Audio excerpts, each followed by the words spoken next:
Otep à tous, bien-aimés frères et sœurs. Je disais la dernière fois que les usines sont en train de pousser comme des champignons au Burkina Faso. Cette fois-ci, c'est une usine de fabrication d'huile, de transformation des amandes de karité et autres produits en huile.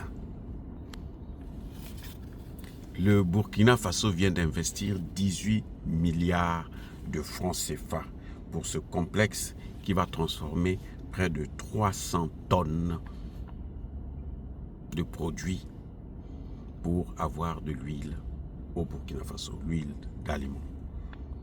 Ça, c'est un complexe qui est étendu sur 10 hectares.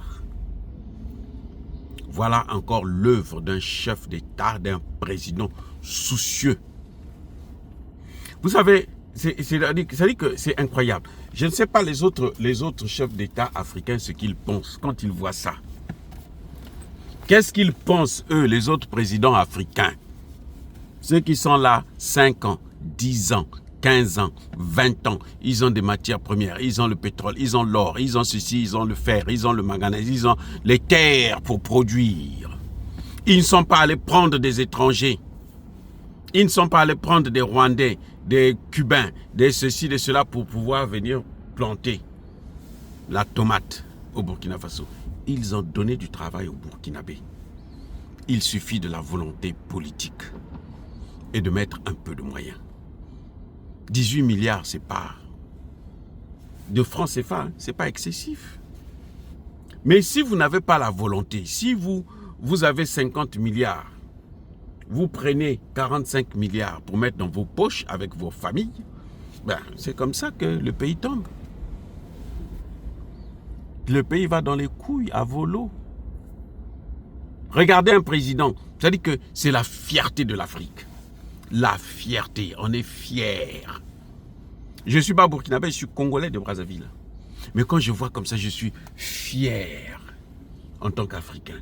Je me dis, oh, mais donc c'est faisable. Ce n'est pas un miracle. La France ne peut pas nous mettre toujours à genoux. Il y a des gens qui sont capables de défier, d'affronter le développement. Aujourd'hui, les gens vivent mieux au Burkina Faso qu'en France. Oui.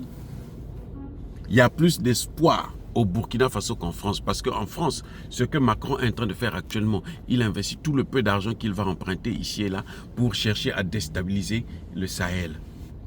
Pendant que la caravane passe. Macron aboie.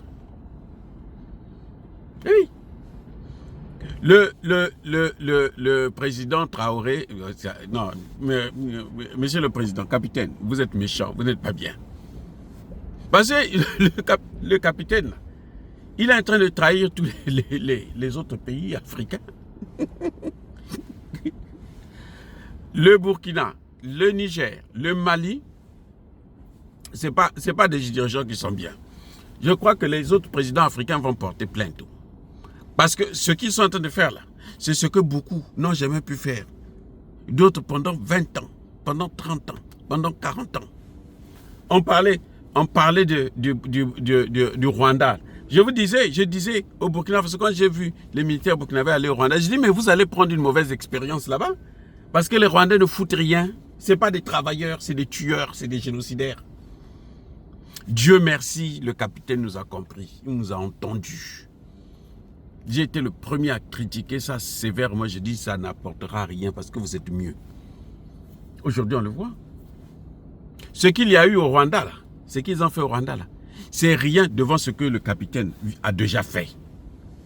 En un an, ce que le capitaine là a fait, là, c'est 10 fois plus que ce que Kagame a fait en 25 ans, 30 ans de pouvoir. Et des matières premières volées gratuitement par le sang. Attendez, mais il y a un problème. Un bien mal acquis ne profite jamais. C'est ça le problème du Rwanda. Tu vas prendre les biens par le sang, là. Ça ne va jamais développer ton pays. Ce sera un éléphant au pied d'argile. Voilà. Alors que ce que le capitaine est en train de faire, c'est C'est-à-dire que ça va rester et son nom restera marqué dans la mémoire de tous les Africains. De tous les Africains. Le capitaine l'a dit, dans 2 ans, quand on reviendra encore à Moscou pour le sommet Russie-Afrique, nous serons être capables de nourrir nos enfants. C'est ce qu'il est en train de faire là. Ce n'est pas la magie. Il n'est pas parti au FMI. Il y a des gens, quand ils ont le pouvoir là, il y a des présidents et leur gouvernement. Tu vois, un président, un gouvernement qui est là, la seule chose qu'il sait dire aux gens, on va négocier avec le FMI, hein, on va négocier avec la Banque mondiale, hein, nous allons être d'accord avec le FMI. Regardez, il n'est pas d'accord avec le FMI. Hein. C'est le FMI qui court après lui pour l'endetter. Il refuse. Regardez le Burkina Faso. Ça coûte quoi? 18 milliards de dollars. Il y a des pays, ils ont 14 milliards là. Ils ne savent plus quoi faire avec. Ils disent, on a maintenant beaucoup d'argent. 14 milliards. 3 mois plus tard, on demande, mais où sont partis les 14 milliards? Oh, mais vous savez, de toutes les façons, c'est pour les générations futures. Alors, pourquoi vous nous posez la question? Ne posez pas la question. 18 milliards. Usine de fabrication d'huile. À la clé, là, la création d'emplois. Il n'est pas parti prendre les Ivoiriens pour venir planter le cacao au Burkina Faso. Il a pris des Burkinabés qui, en ce moment, sont en train de planter le cacao. Ils sont en train de mettre la Côte d'Ivoire là en difficulté. Le seul produit qui a fait la grandeur de la Côte d'Ivoire, maintenant le Burkina Faso va en train de produire ça. Les amis, il y a un problème. 300 tonnes de produits qui vont être transformés pour obtenir de l'huile. Eh oui, ça c'est le capitaine Ibrahim Traoré, un grand président. Je dis bien un grand président. Ça, ce n'est pas un président où les gens vont dire là, oh, oui, oh, notre pays, ça va bien, le pays, ça va bien. Quand vous regardez, ils sont là encore à courir après. Oh non, nous, avec 500 francs, quelqu'un peut se mettre à genoux devant vous. Il peut même commettre un crime pour vous. Parce que tellement qu'ils sont malheureux, tellement qu'ils ont faim. Ça, c'est la réalité dans certains pays africains. La jalousie est maintenant, mais purée. Eux-mêmes, les autorités, là, ils ne peuvent pas voir quelqu'un qui fait le business. Parce qu'on se dit, s'il fait les affaires, là, s'il commence à s'enrichir, là, il va prendre notre pouvoir. Mais personne ne peut prendre votre pouvoir si vous travaillez bien. Vous voyez le capitaine Traoré, là, quand on veut faire un coup d'État, dès que la population est au courant, c'est la population qui vient le protéger. C'est même plus l'armée, c'est même pas la police. C'est la population qui vient, qui dit, avant de le toucher, là, vous devez d'abord passer sur nos cadavres.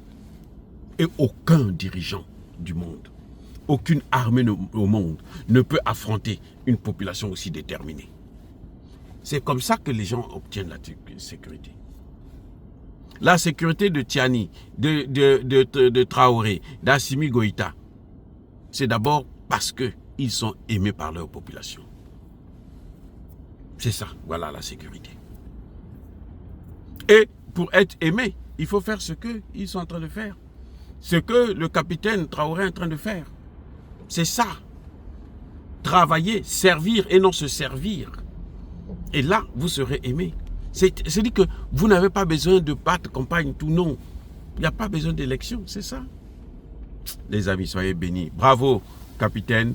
Que Dieu soit toujours avec vous et qu'il vous protège. J'ai dit et j'assume.